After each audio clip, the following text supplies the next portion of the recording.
Good morning, everybody. It is Driven Fitness Erica, your friendly and fabulous online personal trainer and menopause coach. Happy New Year. It is January 4th. Welcome to my weekly Facebook Live. Today we are going to talk about how to do New Year's resolutions right so that you stick with them. I'm going to just see if anyone logs on real quick. Hopefully you have your nice warm beverage.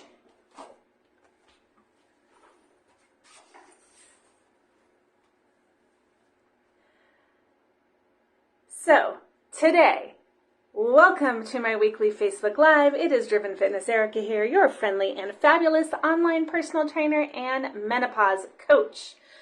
To get started, Happy New Year. I'm here almost every week on Wednesdays talking things health and wellness. Really focused on women over 40, although other populations can benefit a lot of times from what I'm talking about as well, like today. We are going to talk about how to do your New Year's resolutions right. There's a big contingent of people in the health and wellness industry right now. I see posting on Facebook and Instagram that are super against New Year's resolutions. They're like, you do not have to reset. How dare people say you need a resolution? You just keep doing what you're doing. I really disagree with that. Number one, do you? Don't judge. If you want to do a New Year's resolution, great. If they don't work for you, great. You can do a resolution any time of year.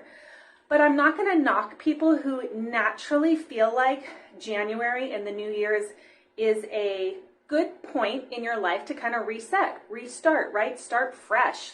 I think it's just human nature. So I am all for New Year's resolutions if it is something that works for you and you want to set. However, my challenge to you this year is to focus on process-driven resolutions, is what I'm calling them, versus outcome-driven resolutions. Good morning. So a lot of times people will say, this year I'm going to eat healthy. This year my resolution is going to be to lose those 15 pounds or to go to the gym, right? But mostly it's outcome like I'm going to lose weight, I'm going to eat healthy.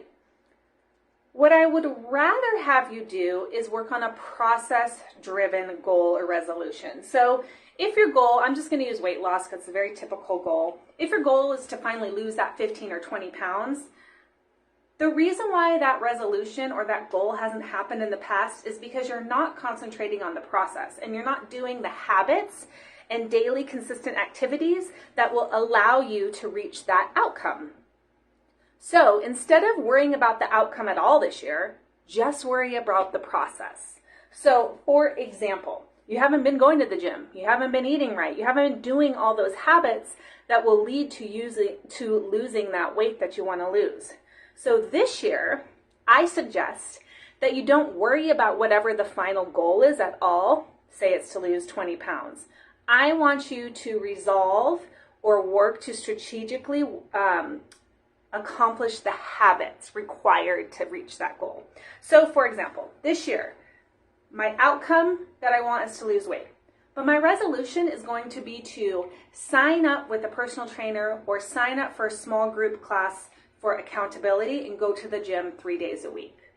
Even more specifically, maybe my process goal is I am going to resolve to pack my bag every night and have it by the door ready so I can grab my workout clothes very easily as I leave for work in the morning, and I'm already signed up for, starting for success, not signed up for, set up for success. Right? So that's a very specific process-driven goal.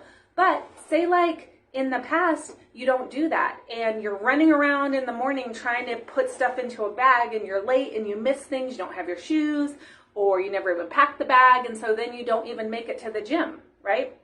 So the idea of a process-driven goal is let's work on, number one, packing that bag every night. Good morning. Packing that bag every night, having it by the front door so your workout stuff is ready to go in the morning and you can make it to the gym, all right? Another example of a process-driven goal or resolution. I will make my lunch for work 4 days a week. That's the goal. Or I will be in bed every night by 9 o'clock, ready to sleep. I will turn off the TV at 8 so I can read from 8 to 8:45 and be asleep by 9 o'clock on weeknights, right? Those are all process-driven goals. And if you work on actually accomplishing those daily habits and those processes, then the outcome, which is the losing 20 pounds for the year, will just happen on its own, right? So my challenge for you for 2023, if you choose to do a resolution, is to work on the processes and not worry about the outcome at all. So a little bit backwards than what people how they normally structure their resolutions. If your plan is I'm going to finally eat healthy this year, what does that mean? I'm going to cook dinner 4 times a week at home. I'm only going to go out to eat 1 time a week, right? I'm going to limit myself to 1 bottle of wine a week, right? Whatever it is, be specific about your processes and then watch the outcome happen naturally. But don't have your resolution be the outcome-driven goal, all right? Okay, that's my challenge for you.